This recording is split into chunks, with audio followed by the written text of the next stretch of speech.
இறைத்தூதர் ஸல்லல்லாஹு அலைஹி வஸல்லம் சொன்னார்கள், அநீதத்தை பயந்து கொள்ளுங்கள், அதுதான் மறுமையில் இருக்கக்கூடிய இருள்களில் மிக மிக அதிகமான இருளாகும் என்று இறைத்தூதர் ஸல்லல்லாஹு அலைஹி வஸல்லம் அவர்கள் சொன்னார்கள். இறைத்தூதர் ஸல்லல்லாஹு அலைஹி வஸல்லம் சொன்னார்கள், இந்த பூமியில் இருக்கக்கூடிய சில பாவங்களுக்கு தண்டனையை இறைவன் விரைவாக முற்படுத்துவான், அதை விரைவாக கொடுக்க வேண்டும் என்று இறைவன் நாடுவான். அதில் ஒன்று பெற்றோர்களுக்கு மாறுபட்டு நடத்தல், இன்னொன்று அநீதம் செய்தல். அநீதம் செய்பவனுக்கு நீதியை நிலைநாட்ட இறைவன் நாடுவதை தான் விரும்பி நாடுகிறான், விரைவாக அவனுக்கு செய்வதை என்று இறைத்தூதர் ஸல்லல்லாஹு அலைஹி வஸல்லம் அவர்கள் சொன்னார்கள். இறைத்தூதர் ஸல்லல்லாஹு அலைஹி வஸல்லம் சொன்னார்கள், நாளை மறுமையில் பரம ஏழை என்பவன் யார் தெரியுமா?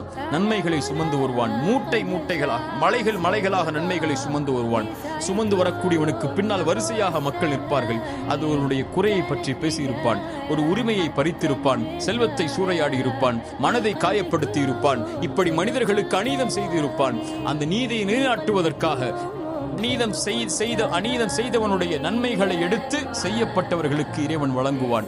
எல்லா நன்மைகளும் வழங்கப்பட்டு எந்த நன்மையும் அவர்களுக்கு கொடுப்பதற்கு இவன் செய்த அந்த செயலுக்கு பகரமாக கொடுப்பதற்கு இல்லாத பட்சத்தில் அவர்களுடைய பாவங்கள், அவர்களுடைய குற்றங்கள் அனைத்தையும் இவன் மேல் சுமத்தி இவனை நரகத்திலே தூக்கி வீசுவான். நன்மைகளை சுமந்து வந்த இவன் அநீதத்தின் காரணமாக இறைவன் நீதி செலுத்துவதால் நரகத்தில் தூக்கி வீசப்படக்கூடிய இவன்தான் பரம ஏழை என்று இறைத்தூதர் ஸல்லல்லாஹு அலைஹி வஸல்லம் அவர்கள் சொன்னார்கள்.